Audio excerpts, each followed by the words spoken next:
You're listening to Building the Broncos with Nick Kendell and Carl Dumler, Broncos country's leading draft and scouting analysts. Get on over to milehighhuddle.com to sound off on all things Broncos. Oh, man, we're running here, waiting for Bawana to give us the smoke signal, make sure it's going. We had Carl and I humming some Stanford and Son, enjoying ourselves here on this fine Tuesday evening. Actually, a clear day here in Seattle, Carl. So I wanted to go on a hike tomorrow because I wanted to do it on my birthday and didn't get to do one because of the weather. And then tomorrow now looks snowy and cold and blustery, and I'm sad. The weather in the Pacific Northwest, they keep lying to me. Have you heard of the weather in Midwest America? Yeah, I feel like that's maybe a little bit more predictable. It is, but I mean, when your high for the day is -5, yeah, and your low maybe is -10, and you're polar like, vortex. Yeah. Not for and we had the heaters in the church go out, so that was fun. Oh God. All right, I think we're all good. We got all the check marks. So welcome into Building the Broncos. I am your host, Carl Dumler, and of course I have with me Mr. Nick Kendell. How are you, buddy? I'm doing pretty well.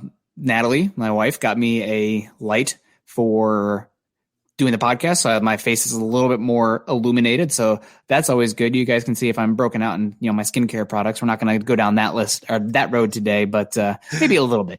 But no, it's I'm doing pretty well. Excited to be back on Tuesday. Obviously, took Saturday off for my birthday, turning 29, and I guess you turn 29 every year after that. But excited to be back here for Building the Broncos, and Tuesday, one of my favorite days of the week. Yep. Yeah, I will tell you, 30 hit me like a ton of bricks. Oh, God. So good luck to that. How old were you when you had your daughter? I was 29. Okay, well, there you go. That's probably what happened.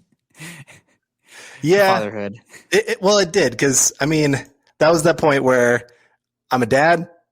I have a full-time job. They're college buddies are kind of – I mean, I talk to them, but it's not like every day they're my roommates or anything like that. I got my wife, my kid, my job, my house to take care of.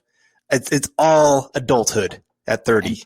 That's why I sucked you back in here, Carl. You got to have a little bit of fun. You got to unwind a little bit and talk some football, right? Yes, exactly. You guys keep me young, so I appreciate that. I feel like an old man. Some of you guys right make now. Me old. That's true. Giving me gray hair here. Oh, I know. Well, we got Dylan Von Arks in the house. Got a lot of comments in here. I mean, got already 100 people, according to us, and only one thumbs up. So 100 people in here. If 10 of you hit thumbs up, we're already on a good start here. So I'll give Carl the runway here to get us off the ground with the intro. Now that we've kind of just been diddling around for 3 minutes now, but Building the Broncos Tuesday night. Welcome in, everybody. We'd love to see you. Right. But before we get to all of our football content today, and we got some good talking points today, we want to let you know that we must say hello to our presenting sponsors of today's show, Manscaped. Listen up, fellas. 2020, well, it kind of sucked, but it's 2021 now, which means it's time to embrace the new year, new me mindset, and the best way to start cultivating that is with Manscaped. Manscaped is the best in men's below-the-waist grooming, offering precision-engineered tools for your family jewels and helping 2 million men around the world keep their male grooming on point. If you let yourself go in 2020 while in quarantine, Manscaped is here for you to reboot and stay clean and shaved in 2021. Yeah, man, they have some great products. Honestly, the one that I've used the most so far, because I always seem to be losing my nail clippers, but they have this awesome travel kit for just nail and clippings and everything.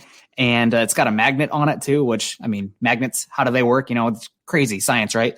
But I absolutely love this. Also, they sent me another thing of, I had to get another one because I already used them up, the crop mops for the, down south, cleaning up that area. They have active pH control, which again, guys, #science. You want to be about that down south. So like I said, didn't get to go on a hike this weekend. It's supposed to be cold. But you bet, once things start clearing up and getting a little bit nicer, and you outdoors people, actually one of my best friends actually just sent me a pack rod. So I'm going to be spending a lot of times outdoors in the summer. Once the draft season's kind of over, I'm taking my crop mops with me. No doubt about it. So I'm really excited about it. And you can get, obviously, other products. They obviously have the shavers as well. And excellent cologne. I love the refined cologne as well. It smells really good. My wife got me some cologne also, and she's like, your refined cologne might smell a little better. So shout out to Manscaped. They have a lot of good products. It's not just the shaver.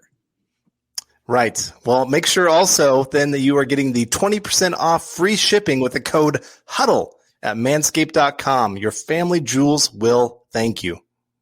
Yeah, guys, again, get 20% off and free shipping with the code HUDDLE at manscaped.com. That's 20% off with free shipping at manscaped.com and use code HUDDLE. Happy New Year. Happy Valentine's Day, guys. And Happy New Year and Happy Valentine's Day to your boys as well. And also make sure that you're following us on Twitter.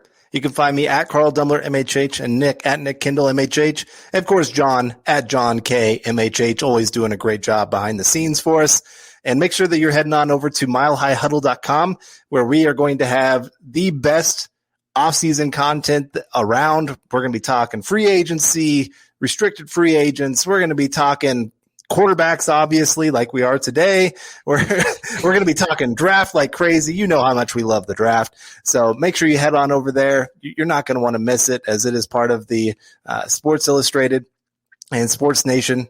Just make sure you head on over there, and make sure you also click that like and thumbs up, like Nick said earlier. Head on over to YouTube, leave us a comment, like, share, subscribe, whatever you can do. That always helps us more than anything else. If you want to go to iTunes, leave a comment. We will read it here live on the show. Again, we just appreciate all of you joining us here today. This is the Overtime Podcast Network. And so now let's get into our main topic today. Mr. Nick, I'm going to pass this over to you because you wrote the article. And PFF, I don't know, once every 2 weeks releases a mock draft right now? Something like that.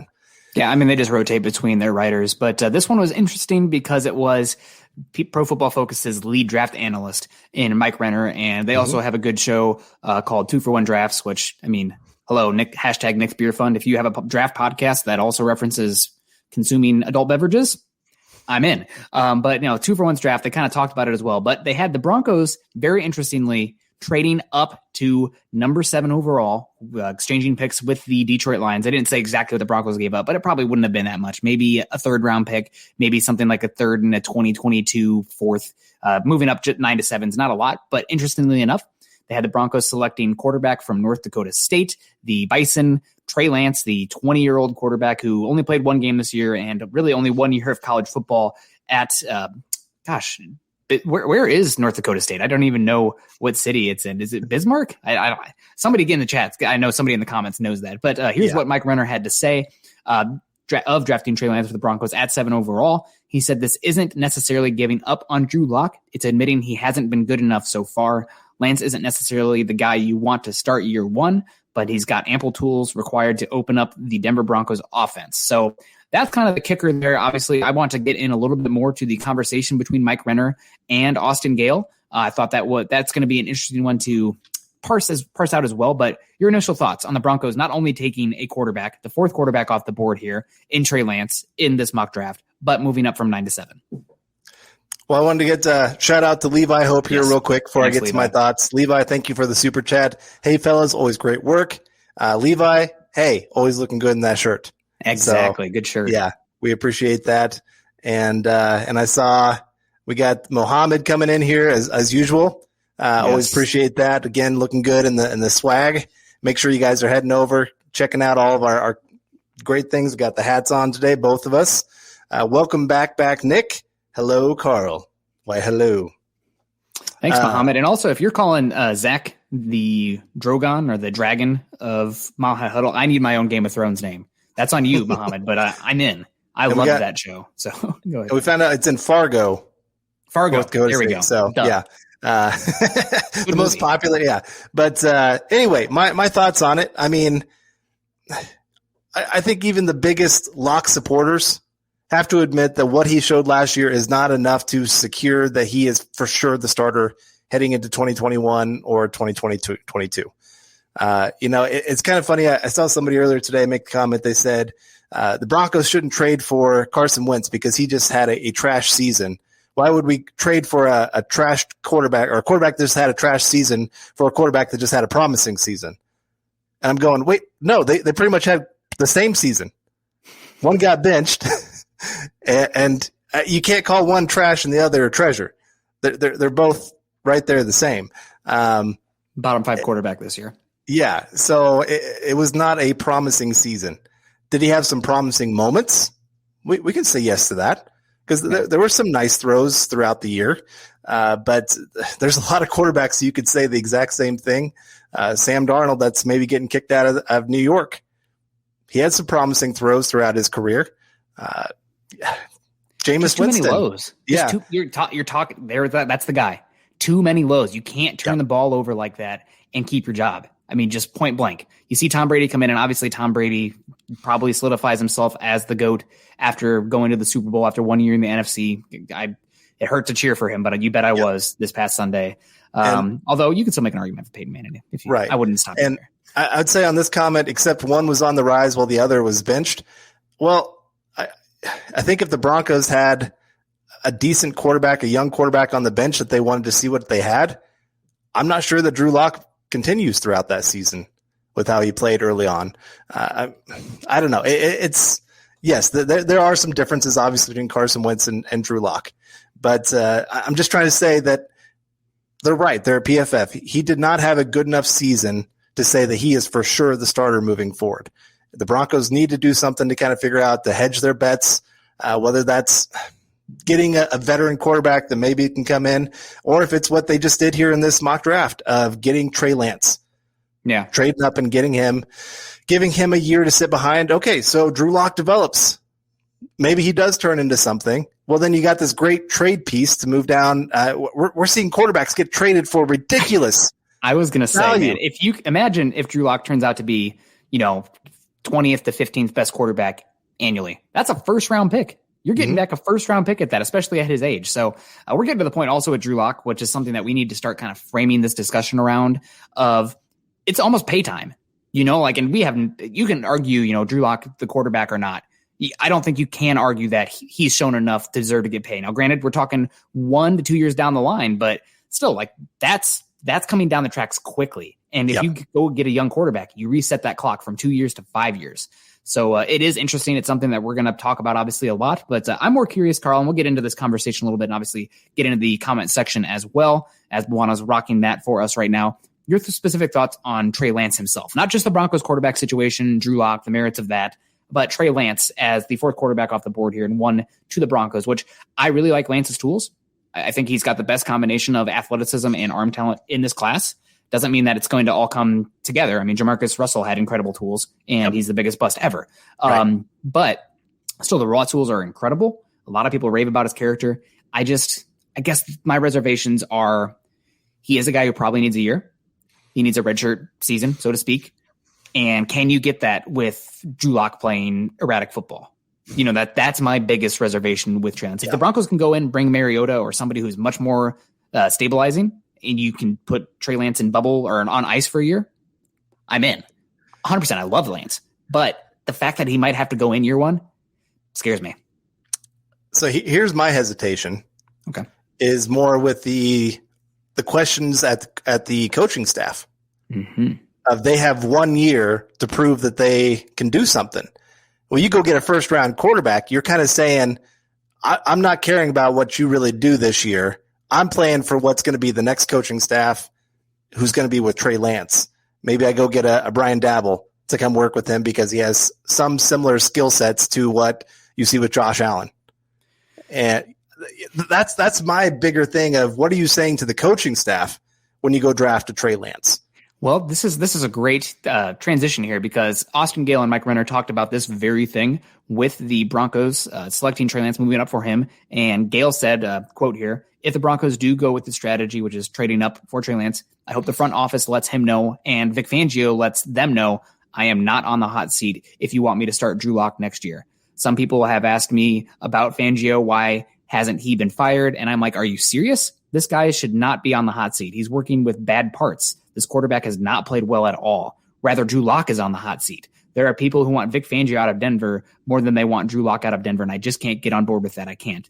Renner then goes on to say, yeah, they lost their best defensive player, and they still had one of the better defenses this year. Gale responded, they had absolute shambles in the secondary, especially cornerback, and they still were one of the more productive units this year. And then Gale goes on, if Denver lets Fangio get out, I would be absolutely floored. Like they let Drew Lock tank them into 3 or 4 wins next year, and then they move on from Fangio. I would hate to see that. He's one of the best defensive minds in football. I would really hate to see that. Yeah. So, I mean, that just kind of lays it out there. Like you make a good point. If the Broncos do go get a guy like Trey Lance, you probably need to have a conversation with Vic Fangio that, like, you know what, we punted our first round pick this year, essentially, because we're waiting for 2022, maybe halfway through 2022 to see what happens. The results this year, we need to see positive direction. But if Drew Lock is the reason, honestly, when you have a bottom 5 quarterback, I'm comfortable saying the main reason that your team struggled this year, then they would give Vic Fangio, I guess, a little bit more leeway. And I don't know if that's feasible right now. Right. So that's where I draw a little bit of a line there with Trey Lance. I love the player. I really do. I saw Sports Illustrated put out an article earlier. It was essentially they had about 4 different columns. One of them was value of the player now, possible value of the player moving forward. It was 2 of the main columns on there. Trey Lance was number 2 on that list behind, of course, Trevor Lawrence. So like Trevor Lawrence, of course, his value right now is really high. I think it was like a 9.0, and his value moving forward was a 9.6. Trey Lance was like an 8.0 right now and a 9.4 moving forward. So that just shows you the tools right there. When you see them, they pop on screen. The guy, I mean, he's athletic, really athletic. Yeah. He rushed for 1,000 yards his first year in college football, while also having a great arm. I will say some accuracy issues really concern me. I think it stems from his footwork, though. It does. I think there's some things that you can work on. And I mean, we're saying the same thing about Drew Lock, too. Drew Lock had 50 starts in college in the SEC, where right. Trey Lance played 12 games at FCS level. Right. It's not a one-for-one. It's not. But I'm just saying that there's obviously some concerns there of just, is he going to grow? Is he not? I mean, you could say the same with Josh Allen. Is he going to grow? Is he not? Patrick Mahomes. Is he going to grow or is he not? Yeah. There were some things there in his college tape that you're like, what's he going to be? He could be a star or he could be nothing. And so that's the risk you take. But I think you've said this probably more than anybody, that we've seen over the last 5 years, the quarterbacks that are having success, especially early on in their career, are guys who are athletic, who have tools that can come into the league and do some special things beyond just being a quarterback in the pocket. You got to play in today's NFL. I equate it to basketball. The era of the pass first point guard is over. I need my guy to shoot. I need my guy to get in the paint. He can't just be a distributor. He has to be a playmaker. And that's just kind of where the young quarterbacks are going. Obviously, Tom Brady just won, but how many quarterbacks get that level of experience, were able to come of age when the offensive line play was better and the games were much more of, matriculate the ball down the field. Now it's about getting outside the pocket, doing stuff beyond the X's and O's, pushing the ball vertically, creating explosive pass plays. So, it's tough. And we got to get the base case here. Drafting Lance is a win-win. If Locke takes a quantum leap, Lance is an attractive trade chip. If Locke fails, we can start rebuilding right away. I mean, that's a good thing. It's just the thing for me, and something I think Peyton would probably actually agree with, is that I'm not getting Lance unless I even had the hedge beforehand. Getting Andy Dalton first and then getting Lance. Now we're talking about the territory there where obviously, some people will say if you have more than one quarterback in the room, you don't have any. I'm not of that belief. I think it's such a valuable position. I'm totally fine at throwing resources at it until you get it right. Especially with how this Broncos team is constructed right now. I mean, the offense is ready to take off. How far they can go depends on the quarterback. Yep. So I mean, personnel wise, at least. I do also, coming back to the Lance conversation here, and Jay, also shout out to Bawana for laying this one up. I'm scared of Lance being with his coaching staff. It's not the defensive side of the football. It's Pat Shurmur.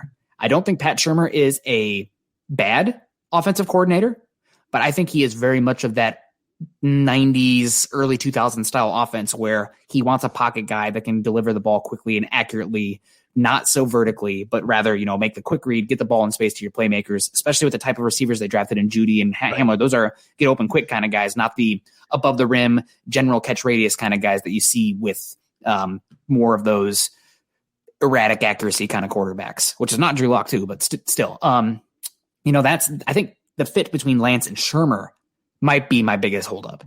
Yeah. That's why I've had some people make the comment that Zach Wilson is not a good fit with Pat Shurmur. And I'm like, what in the world? He's like the perfect fit.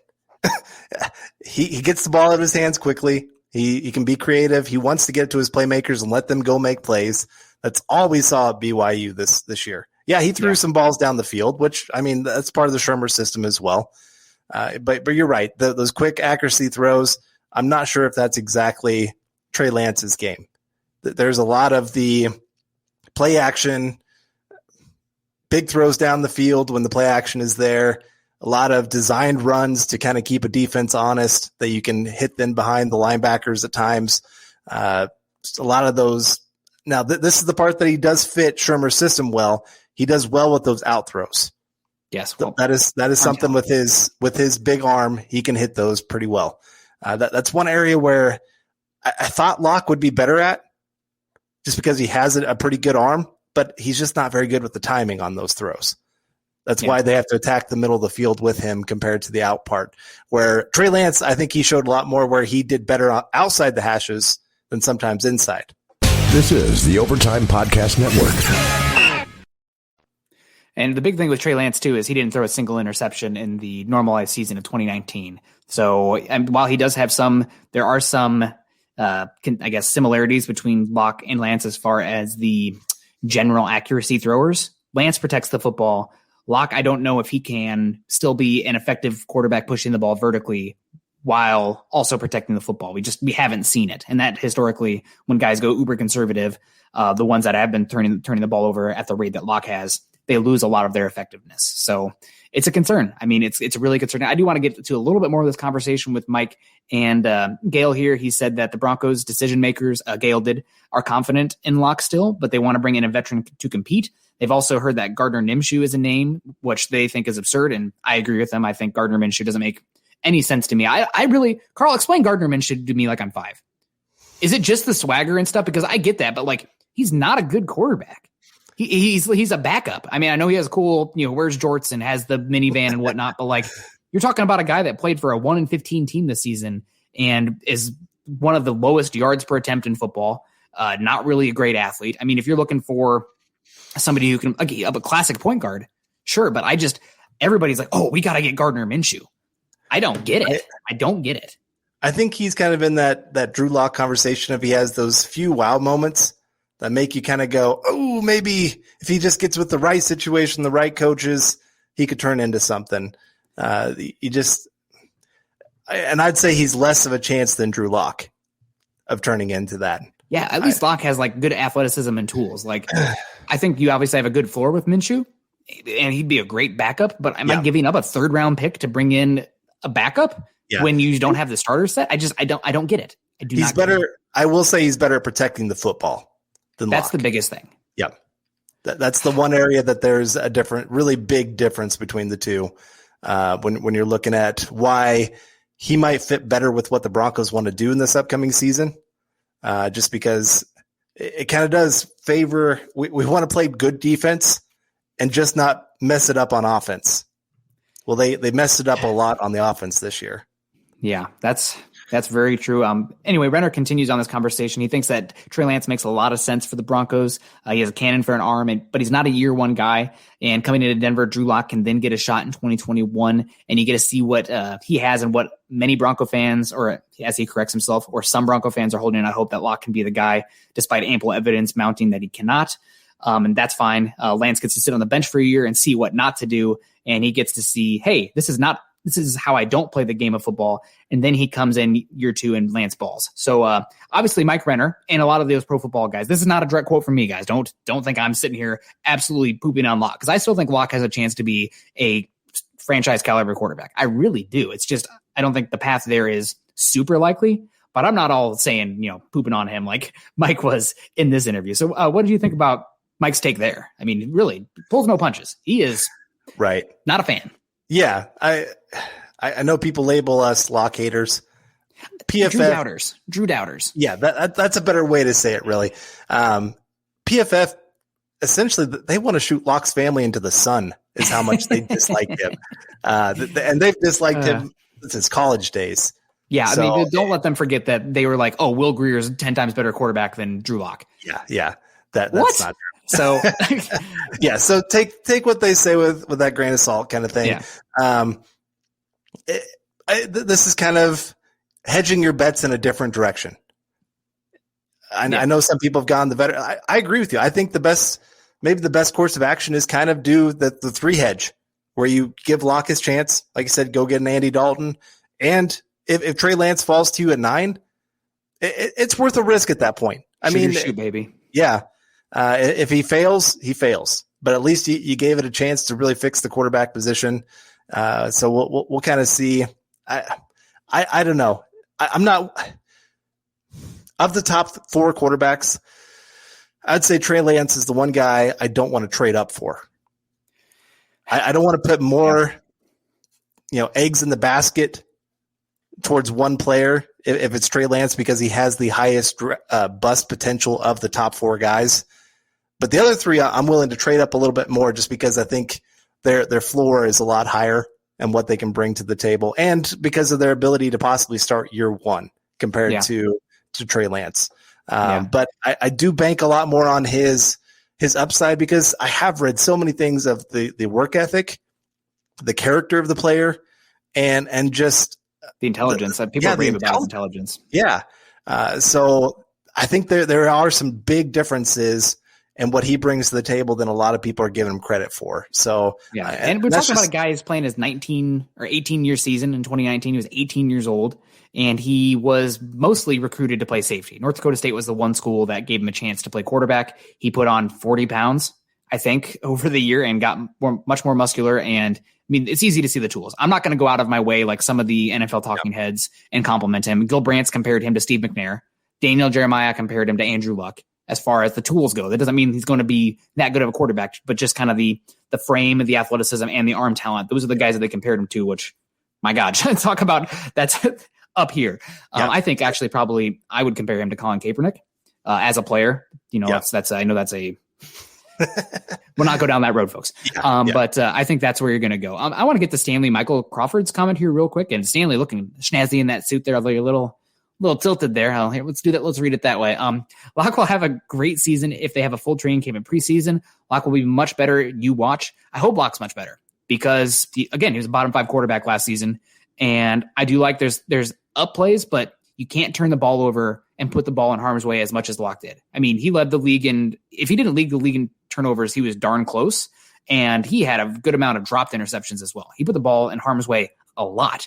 And you don't have the margin for error with, like a team like Kansas City, where you're putting up 40 points a game, where you can turn the ball over like that. You cannot turn the ball over like that and win. Denver, it's just not in the formula. So we'll see.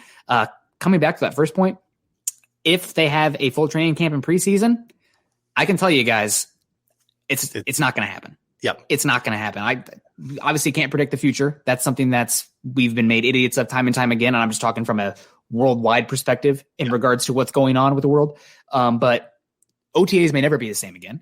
Right. And to have preseason at all and what it's going to look like training camp, it's not going to be normal. So, if you want to let that be an excuse for Locke next year at this time, then fine. But that's where we're at. You have every single team has to deal with it too. So it's not like it's just the Broncos, but that's just where we are as a reality right now. Right. All right. Well, let's get to Stu Meats. Muhammad Nick, coming in first. Jon Snow. Do you Am approve? I that pouty? I don't know. I don't want to be king. Braun was my favorite character. I'll follow the money and just go wherever the wind goes. And if I can, marry some dame that has a nice castle, I'm in. But appreciate that, Muhammad. We like that a lot. I wouldn't hate it.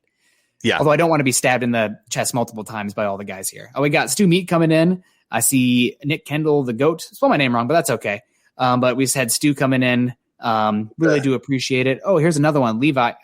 I don't know what's going on here, Bwana. He's trying to get the sticker with the 100 for Stu Meat. So appreciate that, Stu. Really appreciate you. Yeah, definitely. All right, let's get. Oh man, we got a lot of super chats coming in. Let's get to these here.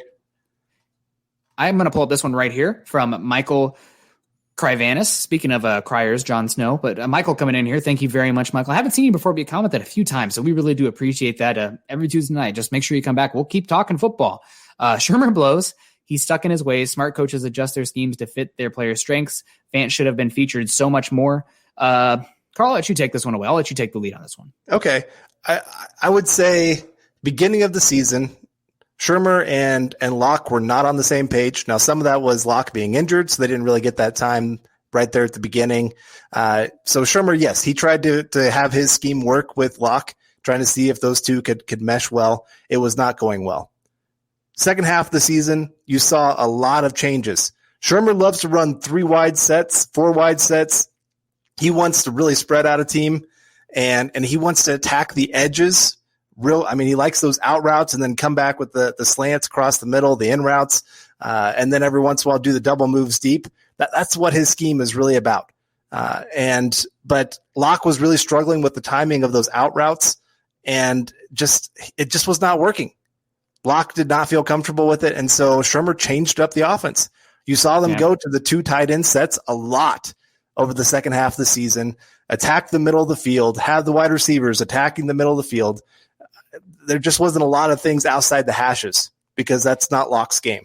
So I would say that's the reason that we saw such a discrepancy in Locke's non-play action versus play action snaps, because I think his quarterback rating was about 120 for play action snaps, which is about league average. Obviously pretty good, but about league average, which God, I would take for a rookie contract if Drew Lock was league average right now. We would not be having these conversations.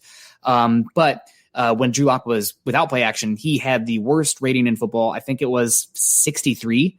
And that was so much, like, that was the worst in football by such a rate that the second worst was 73. And most of the people were like within 70, 73 to 95. Drew Lock was a 63 without play action. I mean, just dreadful. And that limits you can't do shotgun, what Shurmur wants to run. And also, I think that's also relates to the middle of the field window versus the hash marks. I mean, play action, cornerbacks don't really bite on play action, despite what Madden would have you do sometimes. It's about drawing in the linebackers and the safeties and opening up the windows in the middle of the field. So I think that's probably the biggest reason that you saw just such a discrepancy between play action and non-play action for Drew Lock. But I'm curious if you have any thoughts on that as well. No, you're right. You're exactly right. Play action is more about attacking the middle of the field, trying to get, like I said, get those linebackers to suck up, because a lot of times cornerbacks, whether it's a run play or not, their job is to stay with their guy. Yeah. Unless they're in zone coverage. And even there, they're supposed to stay in their zone until they see that it's absolutely a run play. Yep. That's their responsibility. Same with safeties. So play action is all about the linebackers and safeties, manipulating the box. Maybe a little safeties too, but yeah. But so I understand there's a big difference there. And I'd say also play action, a lot of the plays, it seemed like they were doing the moving pocket. So he would roll out to his right. And so then you're giving him a half field read as well. Yeah. So there's some of that plays into it. But the thing that's most scary for me about that stat, just a little side here, one of the most predictive stats year to year for quarterback play is their passer rating without play action. Play action stats can fluctuate wildly, but year to year, how a quarterback rates outside of play action, those type of throws, is how they tend to play their career in year to year. Now, that's not always true. Josh Allen took a monumental leap this year. Josh Allen's such a weird outlier for all these stats. It doesn't make any sense.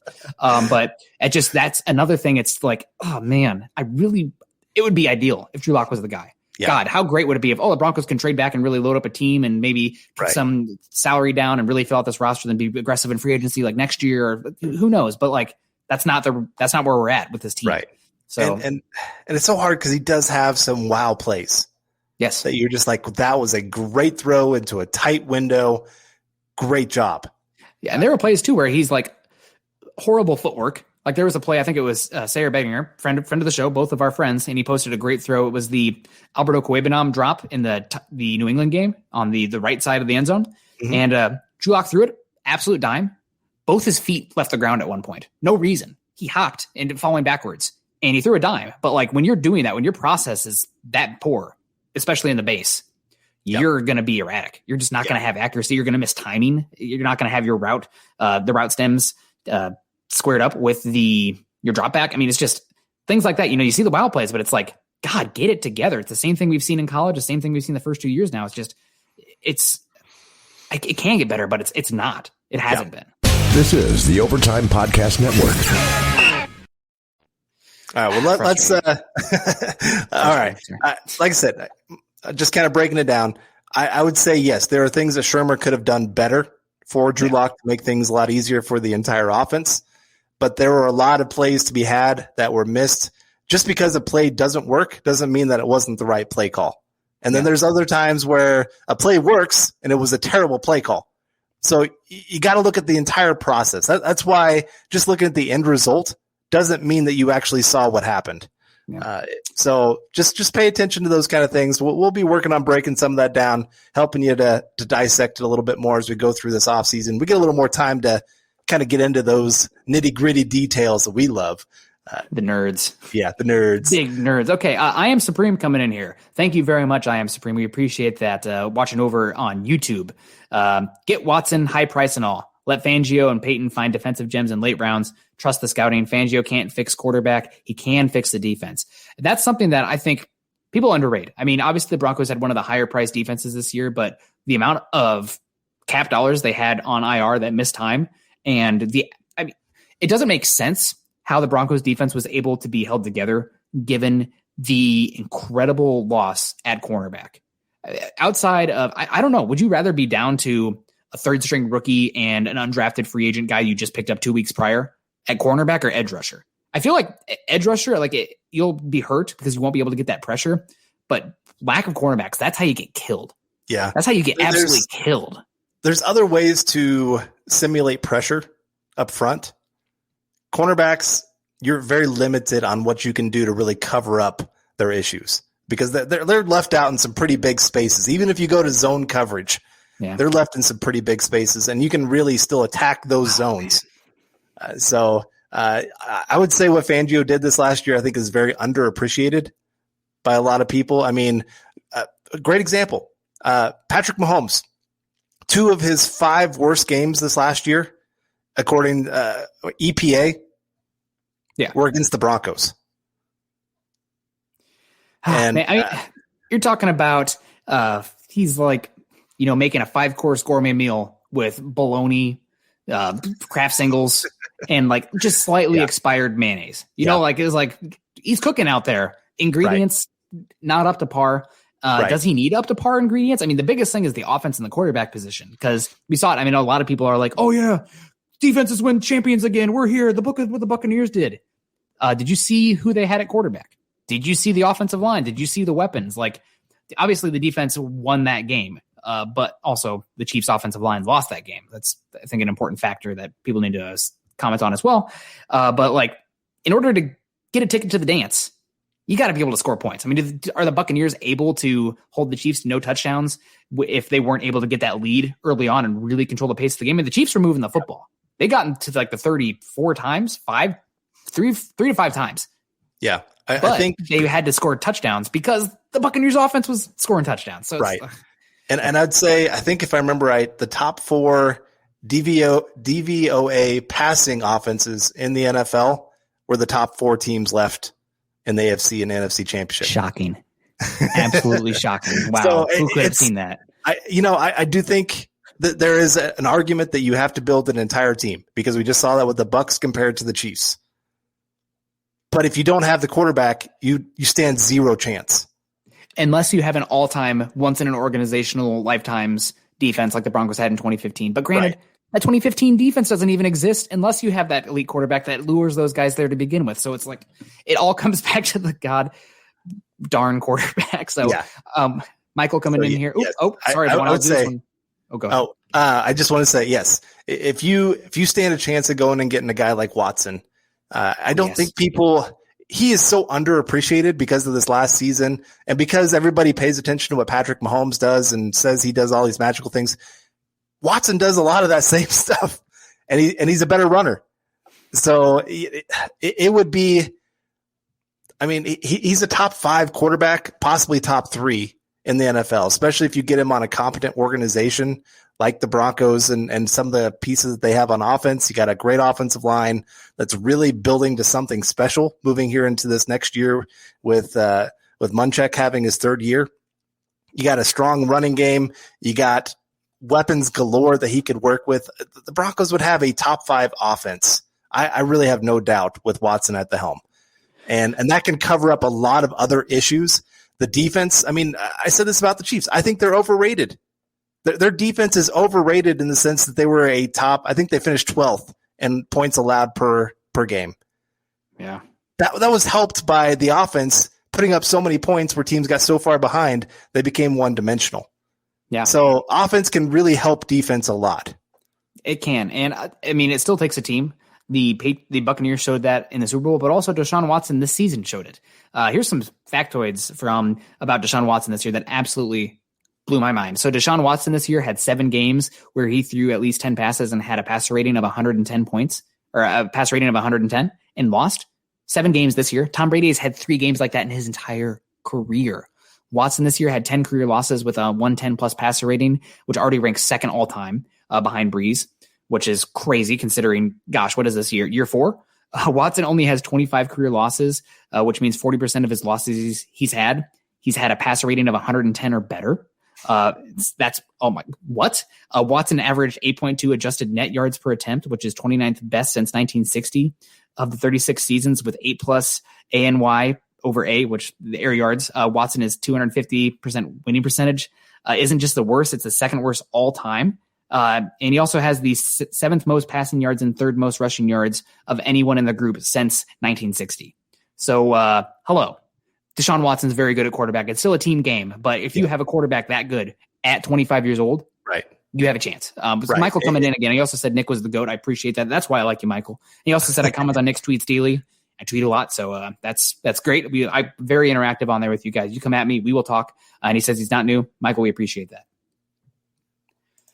All right, Levi. I meant to click it off one. My hands are off the wheel. There we go. Levi Hope coming in here with another super chat. Appreciate it. It's tough to imagine what Peyton will do when we haven't seen any picks from the guy yet or where his mind might be at. Do you think Peyton wants a quarterback? Well, let me start off. It's been interesting seeing the difference already from John Elway to Peyton. Usually, especially after the Senior Bowl, we get a lot of little tidbits of information coming into us, especially about the draft, of guys the Broncos really like, getting some information on some of their big boards of how it's starting to shape out. We've gotten zero. He has really clamped down on the information that's leaking out of that franchise right now. And the only thing that we have seen it's pretty obvious. Yes, he's looking at quarterback. I think he's watched Drew Lock and has seen what most everybody else has seen, that Drew Lock had some promising moments, but he also really, really struggled. And can you feel comfortable going into 2021 with Drew Lock at the helm? Right now, I think he is looking at an upgrade. If he can find one, he'll go get it. But he's also not going to go out there and overpay for it either. So that's he's being smart about it. But I do think that if he's got an opportunity, he's going to take it. I mean, it depends, I guess, on who you ask, but it sounded like they were very much interested in Matt Stafford, and they've kicked the tires elsewhere. So, does Peyton want a quarterback? I think he realizes that if you don't have a quarterback in this league and you don't have just an incredible dose of luck and an all-time unit somewhere on there, you're sunk. You're paddling in a boat with one oar. It's right. You're going in circles. Right. So especially in the AFC West, in the AFC West. So I think he will vet the quarterbacks. But I do also think, and maybe this is just me being optimistic about Drew Lock and whatnot, but I do also think that Peyton believes that the Broncos aren't dead in the water, so to speak, if they roll with Drew Lock this year. Because Drew Lock still he's one of the cheapest quarterbacks in football, 25 years old, and he's a solid athlete with a good arm. Now, there's a lot of deficiencies, but there are worse things to bet on than that quarterback. And he's not a huge investment also. So if let's say Drew Lock, they roll with Drew Lock this year, doesn't work out, it's not like you're stuck in cap hell with like Carson Wentz or whatnot. That's not the situation. So it's very flexible, and they could go many different ways. And I think that's a big benefit for Lock and the Broncos going forward. Right. I said to somebody earlier, not on this show, but I was talking with somebody that the Broncos actually might be in one of the better situations with Desean Watson, because there is a lot of chatter out there that the Texans will not trade him before the draft. That if he gets traded, it will be after the draft. And you're going to see a lot of teams who are going to make desperate decisions because they're going to be like, this is maybe our last chance to get our guy. So you're going to see like the Jets at number 2. Can they pass on getting a Zach Wilson, a Justin Fields, if they don't know for sure that they're going to get Deshaun Watson? Yeah, that's a good point. Also, all these teams that have those picks higher than the Broncos that are the odds-on favorites for Watson, they lose a lot of value as soon as the draft happens. Because the Broncos, obviously, they have 9 right now, which has good value, but you're talking about the Jets and the Dolphins specifically that not only have 2 and 3 this year, but an extra first-round pick in 2020. And if Watson is traded post-draft, I think the Broncos' chances move up dramatically. Yep. And so that's why not having to be desperate because they do have Locke is huge. So we'll see how that all plays out. But Mark Langley coming in here. How's it going, guys? Going well. Yeah. Reisner outlook on Locke was very positive and factual in his recent statement. # Dalton, # Locke leadership. I think there's still a lot of players in that locker room that really do like Locke. I think he's a likable guy. He's got a big personality. He's fun. He's dancing around, all those kind of things. And I think, yes, there have been some players that have, it's not that they've really spoken out against Locke. It's just that they've spoken so highly of Watson. Yeah. I think people have overblown that because, I mean, any player out there is going to be able to say that they only have to watch a couple games of Watson and say, dude, that guy's a dude. And to bring that kind of guy into any kind of organization out there, any team other than maybe the Chiefs, maybe the Bucks if they bring back Brady, there's very few teams that wouldn't be all of a sudden going, this is it. This is our guy. If there was a fantasy redraft and every player was available, Mahomes would go 1, Watson would go 2, unless a team was like, I'm going in right now, and they wanted Aaron Rodgers or Tom Brady. But like you're talking a 25-year-old versus a 37 or a 43-year-old. Watson's the second most valuable asset in football. It just is what it is. We got Duke coming in again. Duke, good to see you. Also, that spider in your hand is giving me the willies. I don't typically hate spiders, but I'm not sure about that one. I had one this summer. Oh my gosh, I was taking the dog out at like 3 a.m. I thought I saw what I thought was a mouse run across the pavement, and it was a wolf spider. And I put my light on it, and it had covered in babies. Yep. Oh my God. I had took the dog and ran. I was like, I got to protect the dog. Anyway, Duke, I always talk about the dog when Duke's around too, because he loves that. I personally think Locke has had a light fired under his rear end, or a fire lighted under his rear end. With all this Watson talk, Locke will be it. Patience is a virtue. Patience is a virtue, but it's in limited supply in the NFL because teams turn over quickly. And if you aren't getting it done, there's no reason to wait around. I mean, the game changed the moment the Arizona Cardinals took Murray after Josh Rosen in the top 10 the year before. Yep. If your quarterback isn't getting it done, you're going to look at the options. It's just simple as that. And obviously there are tales where it works out, Josh Allen, for example. But I mean, there are also examples where it didn't work out. I mean, the Broncos not doing that much work on quarterback in 2018 because they had Paxton Lynch and like, oh, look at Deshaun Watson and Patrick Mahomes. It would have been really nice if they were interested in a quarterback in that class instead of waiting on dead weight Paxton Lynch. So, you got to be careful. Got to be careful. That's why we'll keep saying it's a risk no matter which direction the Broncos go at quarterback. There's one that I see that is for sure that you have your dude in Deshaun Watson. Yes, it's going to cost the most of any of your decisions of any of the players out there. I'm not even going to say it. Dak, he's going to the Cowboys. Let's not even talk about that one. I know there's rumors of Wilson. That's not going to happen from the Seahawks. I would pay good money for Dak. He's not as good as Watson, but you're talking about a top 10 quarterback. And with this team, that's the thing about the weapons right now. It's a young team, but if you could find a veteran quarterback and set them in here, which is a reason I was definitely interested in Stafford, the offense ready to be top 10 right now. They're just only going to go as far as the quarterback because it's football and that's what it's about. But still, Carl, this is directed at me, but let's get this one real quick, Buana. I'm sorry. I'm trying to help you out here too. Buana gave me the finger, everyone. I'm just kidding. He's so nice. I love Buana. So I got to give him a hard time though. I haven't. Oh, well, there was the finger. Buana. Everybody, #Buana's the best. Todd coming in here. Nick, who would be your top 3 choices at inside linebacker or off-ball linebacker in the draft? Is there a tweeter you want? I think he probably meant tweener. But we'll go with tweeter as well. Top 3 choices for the Broncos at inside linebacker in this draft. The number 1 linebacker in this draft on my board is Micah Parsons.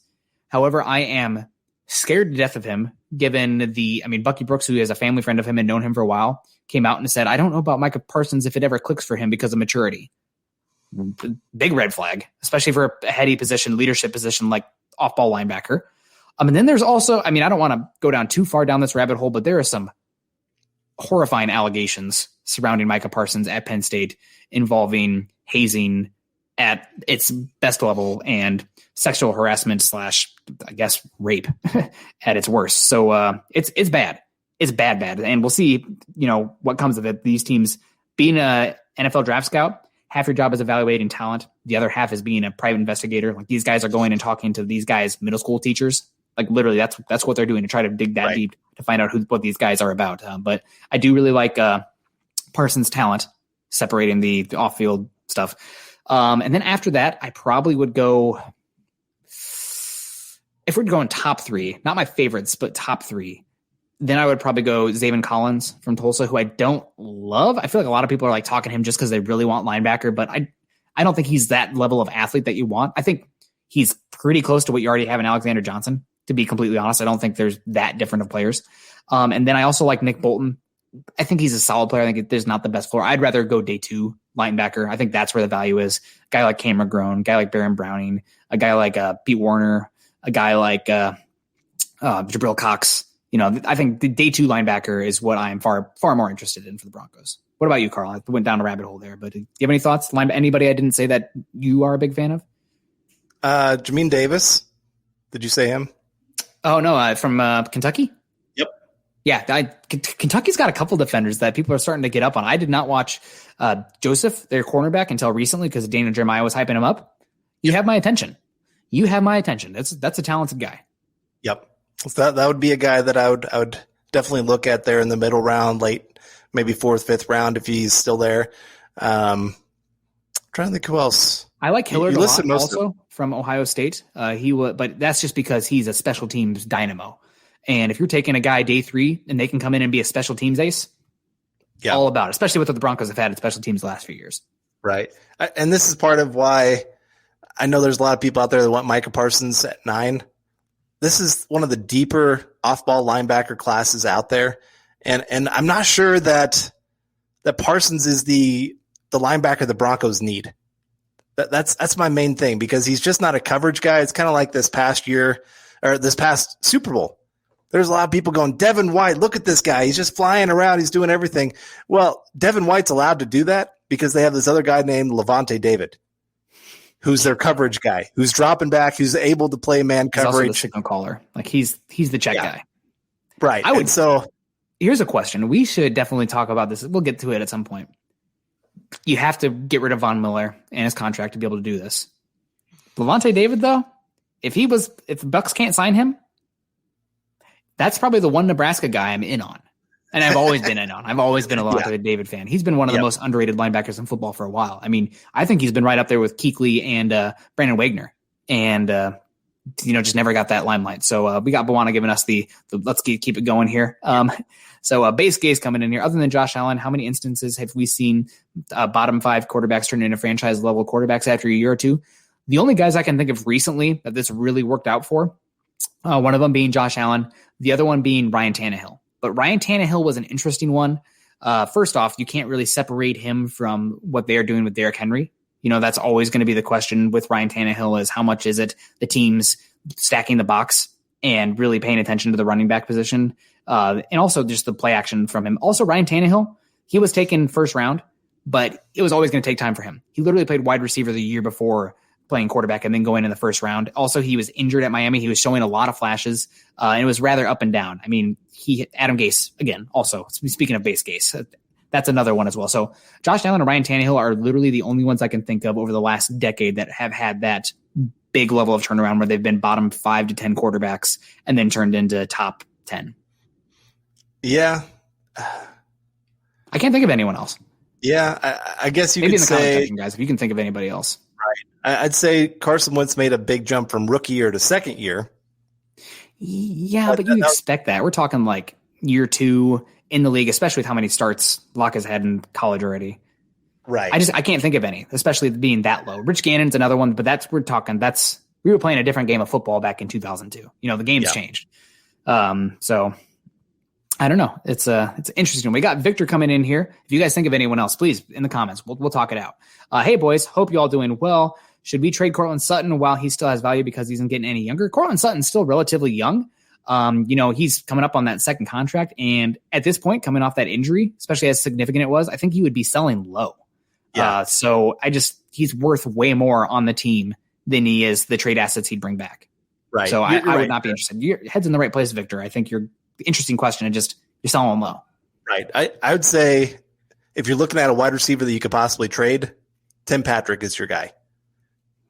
Can you trade restricted free agent guys? Like obviously after their contract has been, I know there's some weird language there that I don't know the specifics. Yes. So here's how it works. You have to have the player agree that they will sign their tag, whatever, their restriction. Their tender. There you go. And so once they do that, so you sign that and then they get traded to the team is essentially what happens. I think who was it? The Patriots and the Dolphins were the last team to really do that with Wes Welker. Third round pick. I think so. Yeah. I think they traded a second or third round pick. You're right, because they traded less for Randy Moss than Wes Welker that same offseason. Yeah. I remember that being like, oh, that's weird. Yeah. But Randy Moss had some issues in Oakland, and as do many players, it seems. So good question, Victor. I don't think it's probably the direction I would go, given Sutton's injury, but still interesting. We got Tyler Randall coming in here. Really appreciate you coming in, Tyler. Thanks for joining us tonight. Keep up the great work, fellas. Well, I like even better, Tyler. But we all know the train wreck that is PFF doesn't know what they're doing anymore. Hashtag sad, hashtag DB4L, hashtag state of being, hashtag freezing in Oklahoma. Well, Tyler, I think people who put, everything on Pro Football Focus and take it as gospel are probably being led by false prophets, but it is an interesting tool and it's part of the narrative and it's information. And we would be remiss not to take in all information, especially ones that are as validated. It's the wrong word. It's not just some random person out there putting out a draft guide saying like the best quarterback in this draft is Kyle Trask. I'm 17 and I want to make a name for myself. That maybe not that information. But Pro Football Focus, it's not everything, but it's definitely a piece of the puzzle. Right. I like some of their advanced stats that they have. Yeah. I don't like their grades. Their grades are a little, and I guess some of that depends even on the position. Yeah. Their quarterback grades, which I thought was really interesting. There was an analysis piece on them where actually their quarterback grades have been one of the most predictive year to year as far as how a quarterback's going to continue to play. Right. Even more so than EPA over completion percentage over expected. Right. I'd say their offensive and defensive line grades are a little bit just because there's so many different things that those players are asked to do. Yeah. And so even though they're not making the play like a nose tackle, like Pecco a couple years ago, they were really low on his grade and he was taking on double, triple teams, allowing all the other guys to go make plays.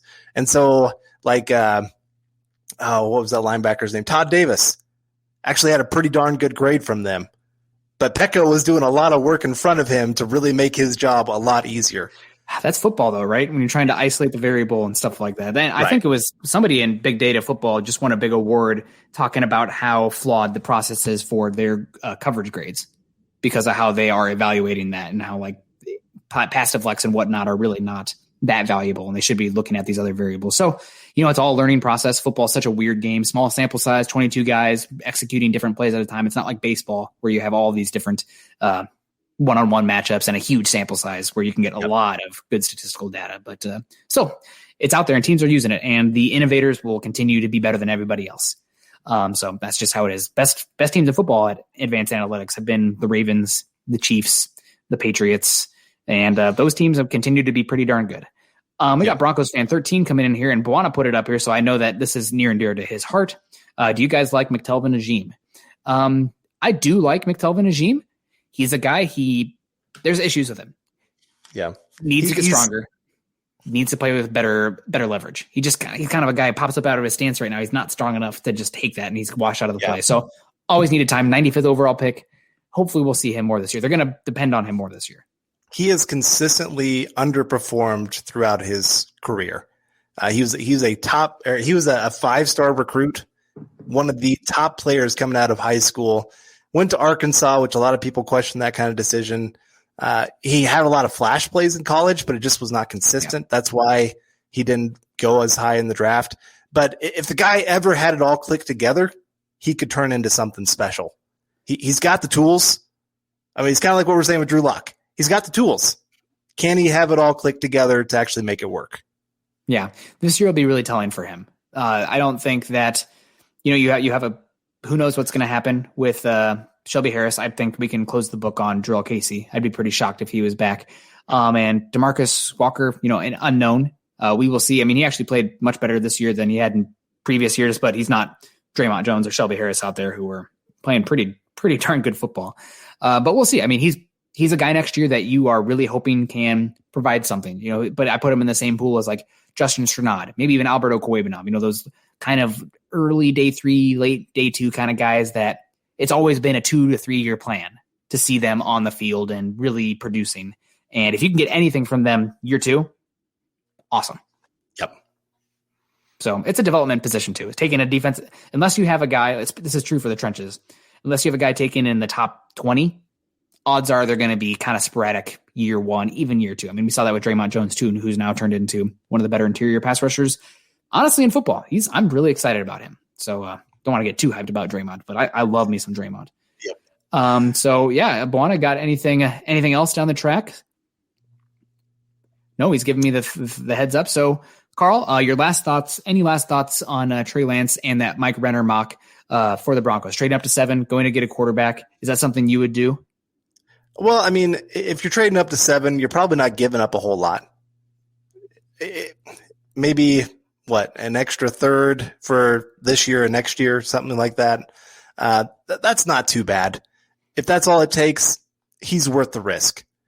I'm sure right now that there were a lot of people who were questioning the Chiefs when they gave up that extra first round to go get Patrick Mahomes.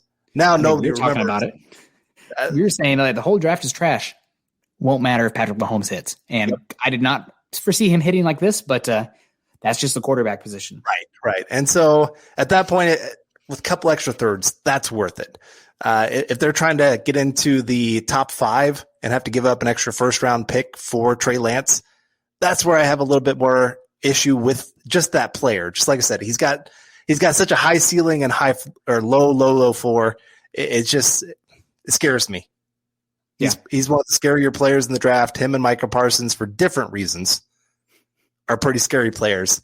To me, if I'm trading up in top 5, I'd rather go get Zach Wilson or Justin Fields, just because I trust their floor a lot better. Yeah, I don't disagree with you. Glenn coming in. Great show, guys. I really do appreciate that, Glenn. Always appreciate talking with you on Twitter and Facebook as well. I think we're Facebook friends. Jay coming in here. And Nick, what was your undergraduate degree in? I was biochemistry, biology, and pre-medicine with a music performance minor, rocking out on the violin. I was busy in college, guys. I was really busy. And I was in a frat. So it was a good time still, too. But guys, yeah, we really do appreciate you. We probably got to get on out of here. First, want to shout out to Buana Beast. Guys, make sure you're following him on Twitter. He is, we wouldn't be able to do this show without him. Follow him on Twitter at JohnKMHH. That's JONKAYMHH. He's the man. We really do appreciate him. And he definitely deserves more Twitter followers than he has right now. So if you haven't followed him yet and you're on Twitter, go ahead and do it. Also, guys, you can find Carl on Twitter at Carl Dumler MHH and myself at Nick Kendell MHH. Like we said, we're both very active on Twitter. So we love it. If anybody can talk here, and I know somebody actually called me a Drew hater today, which, it's upsetting because I do think I try to toe that line, but try not to be too negative. And also we got Broncos fan 13 saying a lot of negativity in the world today. Everyone remember to stay positive and test negative, as this epidemiologist likes to say. So do appreciate that. Also, guys, make sure you head on over to milehighhuddle.com for all of our written content and the MHH community. I'm going to have an article touching on the topic today as well. If Chad hasn't already released it, it should be out there pretty soon. Guys, head on over to iTunes, leave us a 5-star rating and a comment. I didn't get a chance to check it today before the show, but I will do so before next Tuesday's show. And if there is a new one out there that we like, we will show you on the screen, give you a shout out. We really do appreciate those comments and especially those 5-star ratings as well. Guys, also YouTube specifically, like, subscribe, and share. Click those thumbs up if you are watching on Facebook. Doing either of those things is probably the biggest thing you can do to help these shows and can really help us continue to bring you these Denver Bronco deep dives. So if you haven't done that yet, you like what you're hearing, you like the other shows, please do so. Like, subscribe, share, laugh, react, heart react, thumbs up, react on Facebook. That's just such a difference maker for us, and we would really appreciate it. Guys, follow us on Twitter at Mile High Huddle and at BTB Football Pod. Carl, you got any plans the rest of the day? Anything fun going on? I'm also really happy you found your hat again. I was getting sad there for a little bit. We didn't have the beautiful Building the Broncos hats going on. Yeah, my daughter stuck my hat in something. I don't remember. My wife was cleaning out some bags, and she's like, "Oh, hey, here's your hat." I'm like, "Oh, you've been missing that forever." And you know where I found it today? Where? Behind the toilet. Better than in the toilet, boys. That's all. It's true. I will take that. But my daughter, I don't know what her obsession with this hat is. Maybe I just need to leave it in my office and hide it. I always keep it here because it's white. If I wore this outside hiking, it would be destroyed immediately because I can't help but bump into tree branches. Yeah, I understand. Maybe that's what I need to do. But yeah, it's good to be wearing the hat again, and always good to do the show with you, man. It's always such a fast hour. I know, right? Sometimes we'll have to go a little over. We have a few times. We got Casey Martin coming in here too. Casey, we do appreciate it. I really think that Nick and Carl have the best of these MHH shows. Thank you so much, Casey. I agree. No, I do like. I can't say it that I like this one more than Mile High Insiders with Luke. But Carl and I do go back, and we have a lot of history, and I have a hell of a lot of fun coming on here and just talking football with you guys and with Carl and with Buana. So we appreciate you guys. Please stay safe. Also, our newest writer, shout out to Kenneth Booker, our newest member of Mile High Huddle. Congrats. Always been a great contributor in the chat here, and he's written some good content so far. So make sure you guys find him on Twitter as well. And I don't have his @ right in front of me, but find it. And I'll probably tweet something out now after saying that. So find me. And also, Kenneth Booker, good point here. Rest in peace to Marty Schottenheimer. Also, rest in peace to Perez, the longtime writer for the Kansas City Chiefs, and don't know what happened. He was 37 years old and is passed away yesterday. So very bummer there. I remember talking with him at the Combine quite a few times, sitting at some podiums and kind of just waiting for players. The Combine's such a weird thing, Carl. You got to go sometime. It's bizarre. But talking with him a few times, and crazy. He's gone. We've lost way too many this week in the sports writing world. So, everyone take care, stay safe. Love y'all, and go Broncos. You've been listening to Building the Broncos. Join Broncos Country's deep divers at milehighhuddle.com to keep the conversation going.